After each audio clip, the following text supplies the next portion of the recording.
Hey again, everyone. If you remember me, I'm Serguei Netessine. I'm a professor at the Wharton School, and I gave you a lecture on business model innovation. And remember, as a part of business model, we had a profit formula. And I told you at the time that startups think about profits a little bit differently because most startups are not profitable. Some of them ever, some of them for many years, which is why startups think about something else. They think about unit economics. And today I'm going to have a short lecture for you about unit economics. And unit economics is basically putting aside all your fixed costs, all your IT, personnel, some buildings that you might be leasing or something like that, and focusing on a unit of a product, which could be a single customer, for example, or single account. I'll give you a simple example. So what you want to come up with is two numbers. One is customer acquisition cost. And hopefully you already started thinking about customer acquisition in your previous classes at the accelerator. So let's say you spend $100,000, like in this example, on acquiring customers, and you got 400 new customers. So your customer acquisition cost will be $250 per customer. So that's CAC. That's one number that every venture capitalist, every angel investor is going to ask from a startup founder. The other important number to know is what's called LTV, lifetime value of a customer. Let's take a hypothetical example. You charge customers per day, and in a year, that gives you 365 days. Let's say you charge $1 a day. So your annual collections per customer in this case is 365.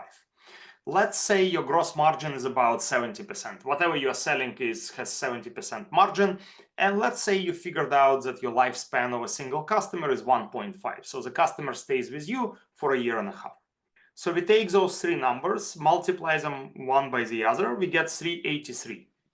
That is your lifetime value of a customer who stays with you for a year and a half, and in a year gives you $365 at a 70% gross margin.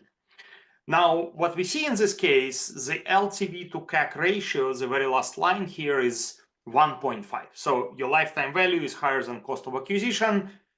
Fantastic, you have a profitable business. So at least ignoring all the fixed costs, ignoring all the overhead and all of that, at a single unit you are making money. That's significant, because if you are not making money in unit economics, then you really have a problem. Then there is no way kind of to imagine how you would make money eventually. So what kind of LTV to CAC ratio are we looking for?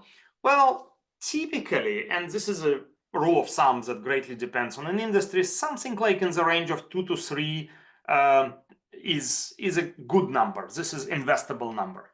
Why so high? Well, remember, you have to eventually pay for all the fixed costs of salaries and IT and anything like licensed software or whatever, however else you are spending money.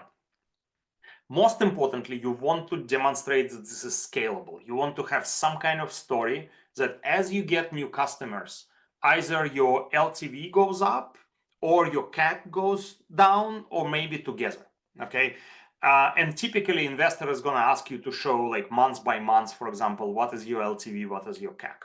Now, this all sounds great and simple. Of course, it's a little more simple for B2C companies. For B2B, it's considerably harder. For B2B, you only maybe have 3, 4, 5 customers. So then any new customer will greatly skew your LTV and CAC, right?